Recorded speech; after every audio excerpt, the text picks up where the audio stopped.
প্রয়াত অভিনেত্রী শেফালি জরিওয়ালাকে নিয়ে বিতর্কিত মন্তব্য করে তীব্র সমালোচনার মুখে পড়েছেন অভিনেত্রী পায়েল রোহাতগি। শেফালির মৃত্যুর কারণ নিয়ে যখন বিনোদন জগতে নানা জল্পনা চলছে, ঠিক তখনই পায়েলের এমন মন্তব্য আগুনে ঘি ঢেলেছে। প্রায় 2 সপ্তাহ ধরে হিন্দি সিনে দুনিয়ায় তোলপাড় অভিনেত্রী শেফালি জরিওয়ালার আকস্মিক মৃত্যুতে। রাতপরী হিসেবে পরিচিত এই অভিনেত্রীর অকাল প্রয়াণ নিয়ে বিভিন্ন মহলে চলছে নানা আলোচনা। কেউ অতিরিক্ত ওষুধ সেবনকে তার মৃত্যুর কারণ বলছেন, আবার কেউ উপোস করে বার্ধক্য কমানোর ইনজেকশন নেয়ার কথা বলছেন। জীবদ্দশায় লাইমলাইটের বাইরে থাকলেও মৃত্যুর পর থেকে কাটা লাগা গার্ল শেফালিকে নিয়ে চলছে তুমুল চর্চা। এই আবহেই এবার প্রয়াত শেফালিকে ব্যঙ্গ করে তীব্র সমালোচনার মুখে পড়েছেন অভিনেত্রী পায়েল রোহাতগি। পায়েলের বিতর্ক অবশ্য নতুন নয়। এর আগেও তিনি একাধিকবার বলিউড বা রাজনৈতিক বিষয়ে বেফাঁস মন্তব্য করে বিতর্কে জড়িয়েছেন। তবে এবার শেফালিকে কটাক্ষ করে তিনি নেট দুনিয়ায় ঝড় তুলেছেন।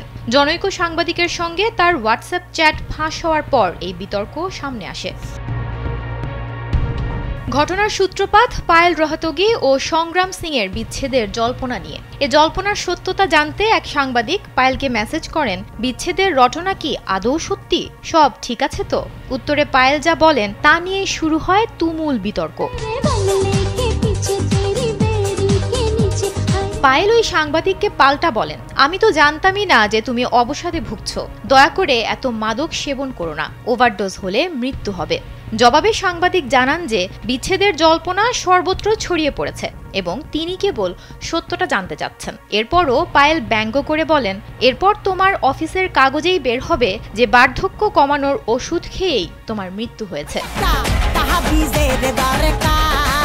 এই পুরো কথোপকথনের স্ক্রিনশট ওই সাংবাদিক সোশ্যাল মিডিয়ায় ফাঁস করলে সবাই বুঝতে পারেন যে পায়েল মূলত শেফালি জরিওয়ালাকেই বিঁধেছেন। এরপর পায়েলও কিছু স্ক্রিনশট শেয়ার করেন। এ ঘটনার পর নেট পাড়া অভিনেত্রীকে কাঠগড়ায় দাঁড় করিয়ে প্রশ্ন ছুড়েছে, মানসিক স্বাস্থ্য কিংবা অবসাদের মতো সিরিয়াস বিষয় নিয়ে আপনি ঠাট্টা করবেন? পায়েলের এই মন্তব্যকে ঘিরে সোশ্যাল মিডিয়ায় চলছে তীব্র সমালোচনা ও ক্ষোভ প্রকাশ। বিনোদন ডেস্ক, কালবেলা।